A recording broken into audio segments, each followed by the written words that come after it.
राष्ट्रीय ऊर्जा संरक्षण दिवस पर आज हमारे साथ उपस्थित हैं श्री सुनीत नभीरिया जी। सुनीत नभीरिया न सिर्फ गाज़ियाबाद बल्कि उत्तर प्रदेश और ख़ासकर राष्ट्रीय राजधानी क्षेत्र के एक जाने पहचाने नाम हैं। इन्होंने बायोफ्यूल पर बहुत कुछ किया है, बहुत काम किया है और आगे भी पूरी तत्परता के साथ काम में जुटे हुए हैं। आइए इनसे पूछते हैं और जानते हैं बायोफ्यूल इंडस्ट्री की बारीकियों के बारे में। सुमित भाई नमस्कार। नमस्कार मुखर्जी साहब। मुझे ये बताइए कि ये जो बायोफ्यूल की जो इंडस्ट्री है इसमें आपने कैसे एकदम से पदार्पण करने का सोचा?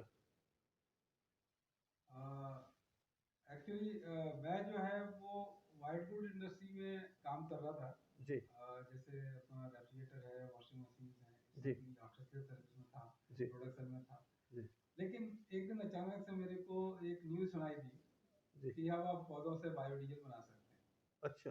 तो पौधों से डीजल बना सकते हैं, तो इस लाइन ने मेरे को बहुत ज़्यादा अट्रैक्ट किया। जी और बीइंग ए मैकेनिकल इंजीनियर तो और ज़्यादा ही एक्साइटेड हो गया कि अगर ऐसा कुछ हो जाए कि हम अपने यहाँ ही जी पौधों से डीजल बना पाएँ, जी।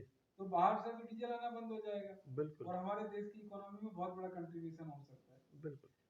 उस क्षेत्र में काम करना शुरू किया जी। और ये बात है सन 2005 की। अच्छा। तो उस समय मैं जॉब में था, पार्ट टाइम में मैंने काम करना शुरू किया बायोडीजल इंडस्ट्री में जी और काफ़ी सारे प्रोजेक्ट लगाए। जी लेकिन जो उस समय शुरुआत थी, बहुत सारे लोग आए, बहुत सारा एक्साइटमेंट था। जी लेकिन गवर्नमेंट की पॉलिसी क्लियर ना होने की वजह से कुछ गलतियां लोगों से हुई, जी उन्होंने कुछ गलतियां की। जी वो इंडस्ट्री उस पेस में नहीं बढ़ पाई जिस पेस में बढ़ना चाहिए। जी नो डाउट बायोडीजल एक बहुत बड़ा समाधान है जी और जिसके माध्यम से हम अपनी सेविंग भी कर सकते हैं और पर्यावरण को भी बचा सकते हैं। जी डायरेक्टली तो डीजल बचता ही बचता है, जी लेकिन साथ में पर्यावरण भी बचता है। जी क्योंकि अगर हम कोई भी डीजल यूज कर रहे हैं जी।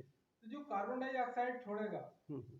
वो कहाँ जाके न्यूट्रल होगी पता नहीं। जी लेकिन बायोडीजल बनाने के लिए हमने कोई ना कोई वनस्पति तेल का इस्तेमाल किया है। जी तो वनस्पति तेल बनने के साथ जब वो वनस्पति तेल बना तो जी उसने कार्बन डाइऑक्साइड जी एब्जॉर्ब किए जी और जितनी उसने एब्जॉर्ब किया उतना ही छोड़ेगा। जी तो इसलिए हम बायोडीजल को एक कार्बन न्यूट्रल फ्यूल बोलते हैं। जी। तो हमारा पर्यावरण भी बच रहा है और हमारा डीजल भी बच रहा है। सुनील भाई एक चीज़, एक जिज्ञासा थी मेरे मन में अभी। पिछले दिनों एक पैनल ऑफ डॉक्टर्स का मैं इंटरव्यू ले रहा था जो खासकर हार्ट और लंग्स के एक्सपर्ट हैं। उन्होंने ये कहा कि ये जो फ्यूल है और इसके स्मॉल पार्टिकल्स जो हैं हमारे हार्ट और फेफड़े को बहुत बुरी तरह डैमेज करते हैं और इसकी जो बूंदें हैं, स्मॉल जो पार्टिकल्स हैं, वो जाकर चिपक जाती हैं फेफड़ों में। तो क्या बायोफ्यूल में भी इस तरह की बातें हैं या मतलब बायोफ्यूल सेफ है इनसे? देखिए, जहां तक बायोडीजल की बात है तो कार्बन डाइऑक्साइड तो बायोडीजल भी छोड़ेगा। जी। लेकिन बहुत सारे और पॉल्यूटेंट हैं तो वो बायोडीजल से नहीं मिलते हैं। अच्छा। लेकिन जैसे सीएनजी चलती है तो सीएनजी में नॉक्स ज्यादा होता है। जी। बायोडीजल हम यूज करेंगे तो बायोडीजल में भी नॉक्स हमारा बढ़ा हुआ आएगा। अच्छा। लेकिन वो जो और चीजें हैं जी। उनके मुकाबले ये कम घातक है। अच्छा। इसको हम अगर इस्तेमाल कर रहे हैं तो ओवरऑल जो है वो कई सारे बेनिफिट हैं। लेकिन जो अपना नॉर्मल डीजल है जी उसमें बहुत सारे पॉल्यूटेंट निकलते हैं, इसमें उतने पॉल्यूटेंट नहीं निकलते। जी। क्या इसके जलाने से साधारण डीजल की अपेक्षा कम कालापन नजर आता है?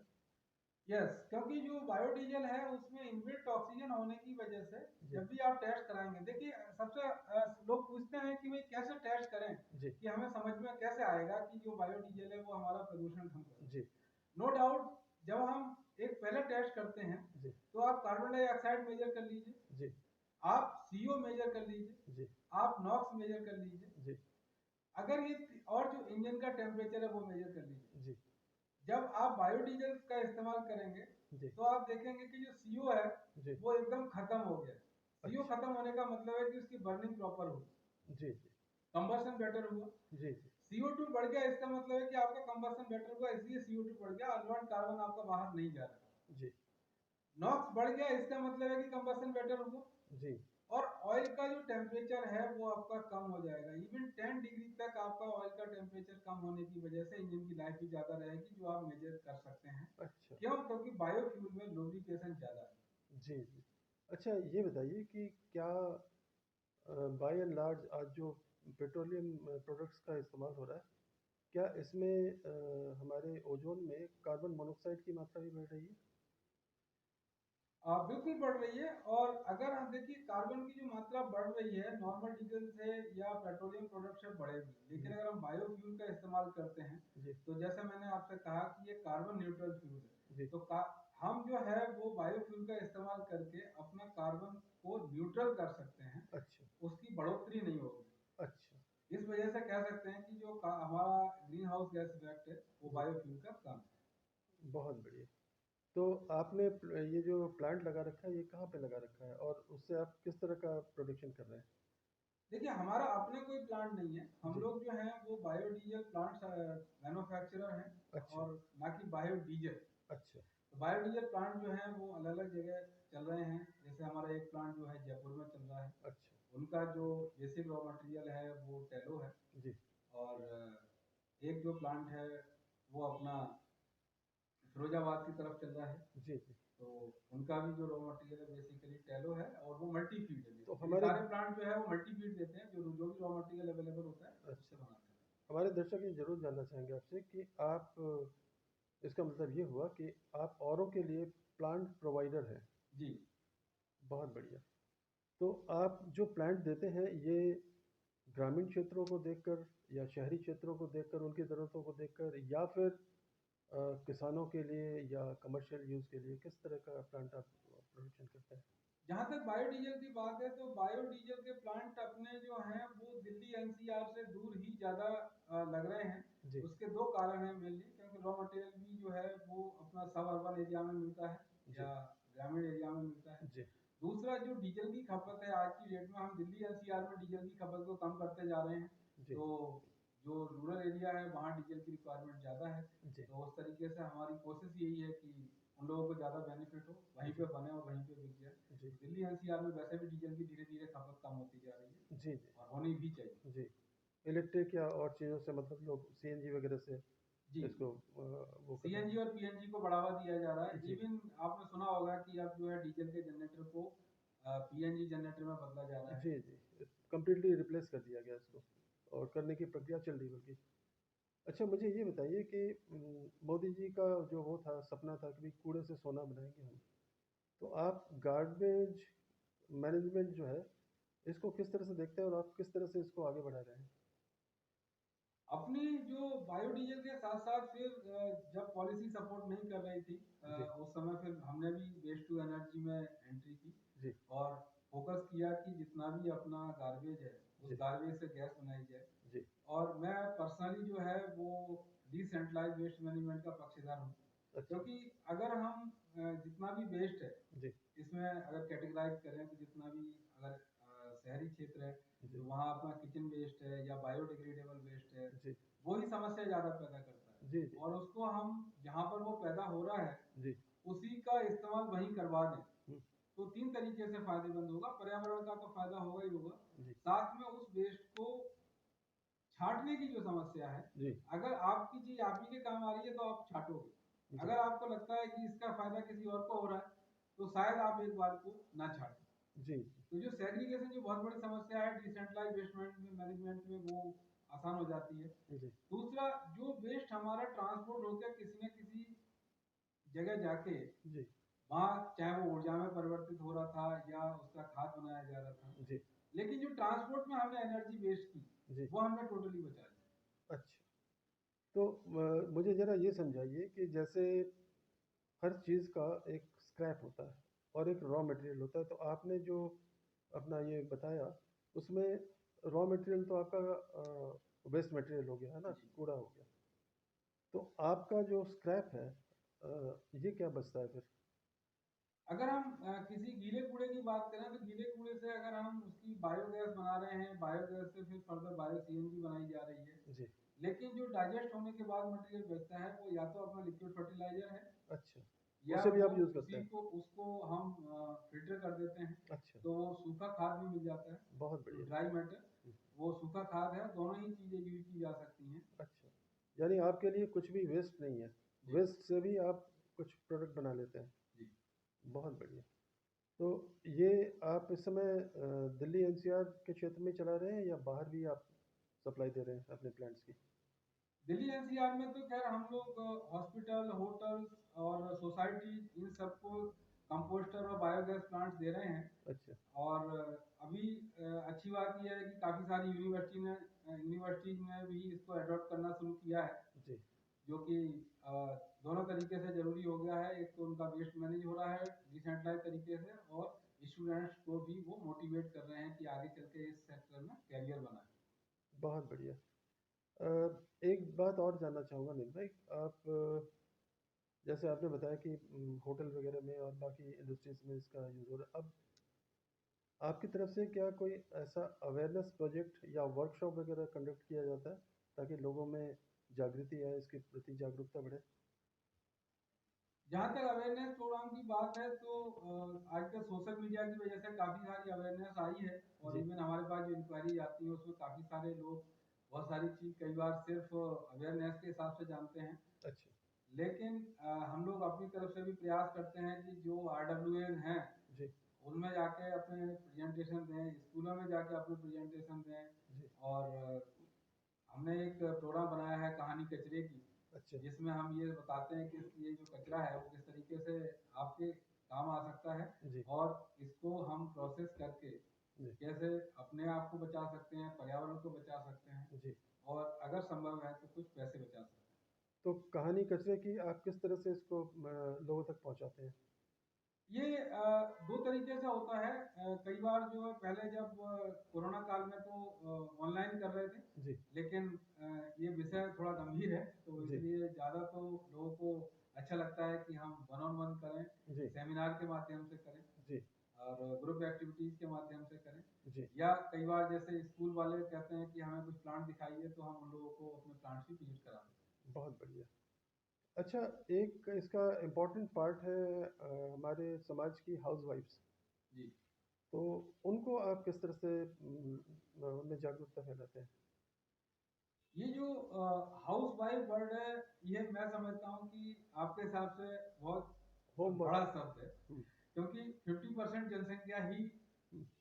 करीब करीब जी, अ, जी, जी, हो जाती है। जी, जी, और जहाँ तक वेस्ट मैनेजमेंट का की बात है, क्योंकि किचन जो कि मेन सोर्स है गीले कूड़े का, जी, और वहाँ अगर हम चाहें तो वो बहुत बड़ा सहयोग कर सकते हैं इसको जी, सेग्रीगेट करने में। जी, जी, क्योंकि सेग्रीगेट एक चीज, एक तो कचरा उसको कोई दोबारा देखना नहीं चाहता है, बिल्कुल। ना हैंडल करना चाहता है। जी, तो अगर हम गीला कचरा और सूखा कचरा अलग कर दें, जी, तो काफी सारी समस्याएं और काफी सारी ऊर्जा हम बचा सकते हैं। बहुत बढ़िया। तो सेग्रीगेशन का जो रोल है वो हाउसवाइफ भी कर हाउस सकती हैं। वाइफ से आता है। जी, और वैसे तो ऐसी बात नहीं है, जिम्मेवारी सबकी है, क्योंकि कचरा सभी लोग पैदा करते हैं। जी, जी, तो लेकिन मेन रोल ये है कि वो अगर सहयोग करें, टोकें। और इवन बच्चों ने काफी सारा प्रयास किया हुआ है, अच्छा, स्कूलों के माध्यम से हमें जब फीडबैक मिलती है कि बच्चे ही टोकने लगते हैं कि ये हाँ, कूड़ा जो है वो हुँ, सेग्रीगेट किया जाना बिल्कुल। चाहिए। तो और अपने आप आने वाले टाइम में देखेंगे हुँ, कि बहुत ज्यादा काम हो रहा है कूड़े के ऊपर। जी, तो जो गीला कूड़ा है और सूखा कूड़ा है, अगर अलग अलग कर दें, तो जी, ये समझिए काफी सारी ऊर्जा तो हम बचा ही लेंगे। जी, जी, बहुत बढ़िया। अच्छा अ, नगर निगम या अलग-अलग जो विकास प्राधिकरण हैं या और गवर्नमेंट बॉडीज़ हैं, उनका आपके प्रोडक्ट के प्रति मतलब क्या वो है, क्या दृष्टिकोण है? दृष्टिकोण तो काफी पॉजिटिव है, क्योंकि अपना जो स्वच्छ भारत अभियान चल रहा है, जी, तो स्वच्छ भारत अभियान के तहत स्वच्छ भारत मिशन भी सभी जगह कारगर है और एनफोर्स किया जा रहा है। जी, तो काफी सारे डिसेंट्रलाइज तरीके से काम भी हो रहे हैं। जी, तो नगर पालिका, नगर निगम और ग्राम पंचायत इवन सारे ही लोग अच्छा काम कर रहे हैं। जी, कहीं कहीं जो है वो थोड़ा सा देखने को मिलता है कि काम नहीं हो पा रहा है किसी कारणवश, लेकिन अब जन सहयोग भी मिलने लगा है, क्योंकि लोगों को दिखाई देने लगा है। पहले तो लोग सहयोग भी नहीं करते थे, लेकिन जी, आज की डेट में हर लेवल पे करीब करीब सहयोग मिल रहा है। जी, और सबसे ज्यादा जो सहयोग की हमें जरूरत है, वो सेग्रीगेशन में है। जी जो भी अपना लोग हैं वो जी अगर मेरी इस प्रार्थना को स्वीकार करें जी तो और हम एक बहुत बड़ा बदलाव ला सकते हैं कि गीला अगर हम बहुत सारे डब्बों में न डालें तो कम से कम गीला कचरा और सूखा कचरा इसको अलग दोनों को अलग अलग कर दें जी तो काफी सारी आज जो हम ऊर्जा संरक्षण दिवस की बात कर रहे हैं, जी अगर इस दिन हम ये भी कसम खा लें कि आज से हम जी दोनों गीले को और सूखे कचरे को अलग रखेंगे और आगे नगर पालिका, नगर निगम, ग्राम पंचायत सबके लिए जी सहयोग करेंगे इसको जी प्रोसेस कराने में, जी तो मैं समझता हूँ कि बहुत बड़ी बात अ, एक और चीज़ और बहुत महत्वपूर्ण चीज़ जो हमारे दर्शक जरूर जानना चाहेंगे, हमारे घरों में या ऑफिसेज में इलेक्ट्रॉनिक वेस्ट बहुत बड़ी मात्रा में पाई जाती है, जो कि एक गंभीर समस्या है। लोग बाग इसको जला देते हैं और वो भी रात के अंधेरे में, जो कि कम्प्लीटली हैजर्डस टू हेल्थ है। तो इलेक्ट्रॉनिक जो वेस्ट है उसको भी क्या आप प्रोसेस कर सकते हैं?